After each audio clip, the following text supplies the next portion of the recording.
everybody. Hey guys. Welcome back to our channel. As promised, we're going to try to crank out more videos for you guys and cover topics that you guys are posting below in the comments area. And one question I think we keep getting revolves around college and finances with college and all that tied into one. So that's what we'll be covering. Yep. So stay tuned.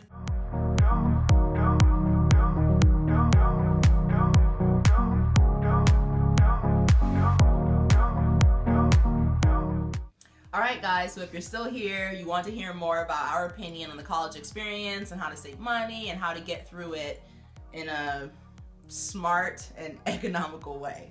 Yeah, I'm sure you all have heard pretty much from anybody that's recommended financial advice for going to college. Don't get stupid and run up a bunch of debt. And so, I don't know, what would you say the first step is? So I would say step one is do not listen to everything that you hear in high school. I feel like in high school, almost no one talked about college for real until senior year. And a lot of my friends were like, you're just now applying. We applied last year. Like, we already have our superlatives lined up. And I was like, whoa. Everyone applied junior year, so I was so out of the loop, which really just set me back. And then when I went to go apply, it ended up being too late, or my GPA wasn't where it needed to be to get into the college that I wanted to get into. So I would say my first tip is do not depend on your high school and your high school dean or counselor to get you the information that you need. Technology is crazy. Go out and find it. Yeah, start planning like sophomore year of high school. And then by junior year, hopefully you're involved in some extracurricular activities or volunteering or some clubs. Colleges love to see that stuff. It's a good segue is talking about, I guess, your first year of college and deciding where to go and how to pay for it all. And honestly, both of us, we went to a community college first, and Sheena's still in school, but in Georgia, non-traditional way. Yeah, in Georgia, if you maintain a 3.0 and you get your associate's degree after 2 years, you can transfer to any school in the state system. So it's a little harder if you're trying to go to one of the major universities like right out of high school, because it's a lot of competition and a lot of people trying to get in. So check your state. You may have a rule like that as well, but a great way to save money is community college. I'm glad I did it. I was working full-time while I went to school when I was 18 through like 2021, and same thing that Sheena's doing. So saving up that money. First 2 years of college, it doesn't matter what college you go to, the classes are going to be the same, and it's the basic math, probably like some history, biology. It's the basic courses that have nothing to do with your actual degree. So you may want to be a doctor, you're going to be taking classes on art and history, and every college is going to have them.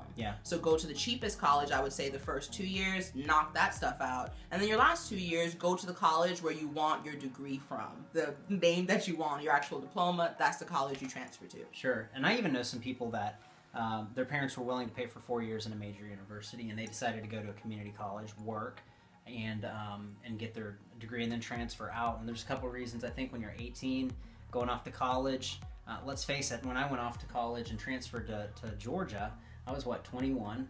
21. I still wasn't responsible, so my grades suffered. I spent money that I didn't have. Because you get pulled into that scene. So when you're 18, it's really tough to resist all of that stuff. So also a big reason is that a lot of employers today, they love education, but more importantly, they want work experience. And so I was really, I was really able to go out and start applying for jobs when I finally did graduate and actually had some stuff to talk about from a work experience perspective. So same with her. Also, to save money, try not to go out of state, especially not right off the bat. Out of state will always be more expensive than staying in state. I know a lot of people, I want to go to NYU, I want to go to, University of California. It's okay to go, but I would say if you're going to do that and go out of state, maybe try going all 3 years in a community college or a state college, and then transfer out and finish that last initial year at the school you want to go to and walk across the stage and do all that great stuff. Yep, your degree doesn't say how many years you went to that school, so exactly. So take advantage of that and save some money. And if you're fortunate enough to have parents that don't kick you out at 18 and are cool with you living at home, I mean, hey, do what you gotta do. When you start paying rent, you start to realize how much of your income goes towards rent. So as long as you can delay that, I would say do it. Number 3 is college is not like the movies or like TV at all. You will not have that clique. I think you usually end up just being alone. You kind of It's like feel every weird. man for himself. Until you get into some classes, you get to know people. You find some friends, but I would Yeah. say right now I still don't have a lot of friends in college, just because I feel like when you're not living on campus, you just don't have the time. Like, everyone's a different age, everyone's doing something different. You know, you're always going to be moving fast. Well, and you're there for one reason only, and it's for school. Yeah, get that degree and move on. So not looking to make a ton of friends while she's there, but it depends on the same way. It was school. strictly business. Yeah, So just go there and get it done. But it's not like the movies. It's really not. I feel like there are still the jocks and all of that, but it's not as, I don't know. It's not as easy, like I guess. Yeah, glamorous. It's definitely not as glamorous. No, it's not like that. Yeah. I mean, a lot of things you'll have to find out the hard way, and all that is, you know, financial aid stuff, or should I take this class or shouldn't I take it? I feel like that's your first year where you really just screw things up. And you take classes talk that to you your don't advisor, because I did that. I took the class, I dropped it, then I signed up again, and I dropped it, and then I signed up again, and then I went and finally talked to an advisor, and she told me I did not need that class. I could take a different business class and still get that credit. In the U.S., we have the FAFSA that you fill out every year, or your parents fill out if you're just now going to school. I think what's cut off, 23? Yeah.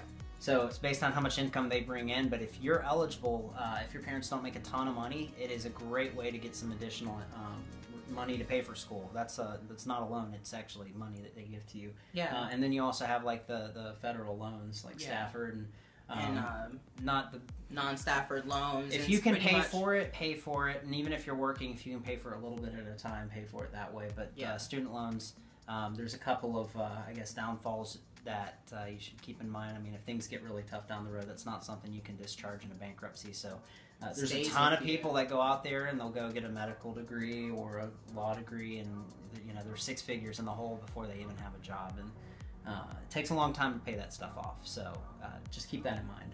Pick a degree early. Know what you want to focus on. I don't know. I don't think anyone knows what they want to do. Nobody does, and I graduated, and here I am. How many years later? 4, 5, 6? I don't know. Yeah, and I he's still not don't doing know what I want to do. So I would say a journey. Don't choose a degree that's too focused on one thing that you can't branch out. Things like historical studies. If you're not going to be a history teacher, that's not a good one to choose, because now you're stuck. And if you want to go back now, you're going back for a master's, and you're putting in more money and more time. And honestly, there's a lot of people out there with master's degrees that honestly, there's so many people to choose from that have master's degrees. It's not really something that's getting a lot of people. There's exceptions to the rule, but it's not really differentiating you from the pack. Like I said earlier, work experience. If you want to go back for a master's, I may end up going back for a master's, but that'll be in the evenings while I'm working on my career. And so just be smart about how you do things. Go tour schools in high school. So if you're planning on going to a major university and not going to community college, know what your options are, and do your applications. I don't remember when I did my applications. I want to say it was the end of my junior year of high school. I did mine senior year, and it was too late. So I'm warning you guys, if you're in senior year right now, you better get cranking. Like, you're already too late. Yep. Hurry up and get them out. Call the schools if you have to and say, hey, did you get my application? Just be proactive. Yep. And they're going to want transcripts, so you'll have to coordinate that with your school. I'm sure that you've got resources at your school that can point you in the right direction for that. Joint enrollment. Dual enrollment, where you're going to half the day you're going to high school, half the day you're going to college, or they have other programs, but like work study, you can get paid and get high school credit. It's not really for college credit, but anything that you can do in high school to absorb some of the stuff that you would have to take in college, take advantage of it. Unfortunately, I took a lot of AP classes and did not score high enough on the final AP exam to exempt any of the classes that I took, but hey, you worked your brain. Yeah, I just don't test well. But as far as, I guess, sororities and fraternities, we weren't in any, but I have a lot of friends that were in them. And I feel like it's a good foundation if you're someone that's probably a little bit shy and don't want to go out and find friends. It kind of gives you that home unit away from home. Yep. So check those out too. A lot of the times they're going to want you to do volunteer work and things like that. So you will have to kind of devote more time outside of school. And you're going to need some money too. So the sororities, fraternities, they're anything but free to join. They're not like TV. College is not like TV. As long as you get that, you'll be fine. Any specific questions, make sure you put them in the comment section below. We're going to do our best to reach out to everybody who asks any questions if we know the answer. Yeah, we'll do our best. Yeah. Some college things don't apply to us, but if we know of it, we'll try to respond the best way that we can. Sure. Thanks again for tuning in. We appreciate all the support. If you are not subscribed, Get on what that. are you waiting on? It's free. All the cool kids are doing it. And I guess we'll see you in the next one. Later, guys. Bye.